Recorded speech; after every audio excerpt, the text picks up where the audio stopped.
Hi friends, இன்றைக்கி வந்துட்டு cauliflower பொரியல் எப்படி செய்யலாம் பார்க்கலாம் வாங்க. அதுக்கு நான் தண்ணி சூடானதுக்கு அடுத்து கொஞ்சமாக உப்பு சேர்த்து உருளைக்கிழங்கு வந்துட்டு நீல வாக்கில் கட் பண்ணி இதில் சேர்த்துருக்கேன். இப்போ காலிஃப்ளவரும் இது கூட கட் பண்ணி சேர்த்துருக்கேன். தண்ணி சூடானதுக்கு அடுத்து போட்டால் சீக்கிரமாக வெந்துடும். இப்போ இதை நான் மூடி போட்டு ஒரு 5 நிமிஷம் வேக வைக்கிறேன்.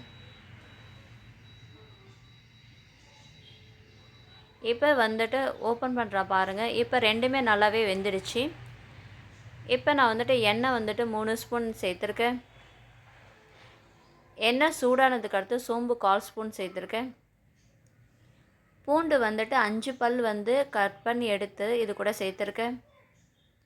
இதை நல்லா பொரிஞ்சு வந்துடுச்சு.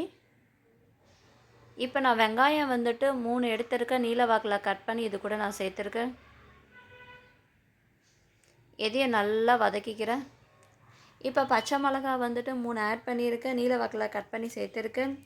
தக்காளி அதேமாரி 3 வந்துட்டு நீல வாக்கில் கட் பண்ணி சேர்த்துருக்கேன். இதை நல்லா வதக்கிக்கலாம். இது மூடி போட்டு ஒரு 2 நிமிஷம் வதங்கினா போதும். நல்லா வதங்கிடுச்சு. இப்போ இந்த ஸ்டேஜில் நம்ம என்ன பண்ணலாம், மசாலா சேர்த்துக்கலாம். மல்லித்தூள் வந்துட்டு 2 ஸ்பூன் சேர்த்துருக்கேன். தனி மிளகாய் தூள் வந்துட்டு 1 ஸ்பூன் வந்து சேர்த்துருக்கேன். உங்ககிட்ட குழம்பு மிளகாய் தூள் இருந்தால் கூட நம்ம சேர்த்துக்கலாம். இப்போ மஞ்சத்தூள் 1/4 ஸ்பூன் சேர்த்துருக்கேன். தேவையான அளவு உப்பு சேர்த்துருக்கேன். ஆல்ரெடி நம்ம உப்பு சேர்த்து வேக வச்சுருக்கோம். அதனால் இது கூட பார்த்துட்டு உப்பு ஆட் பண்ணிக்கோங்க. இதை நல்லா மிக்ஸ் பண்ணிக்கிறேன்.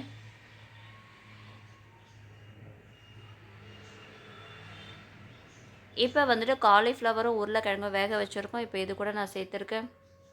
இதை நல்லா மிக்ஸ் பண்ணிக்கலாம்.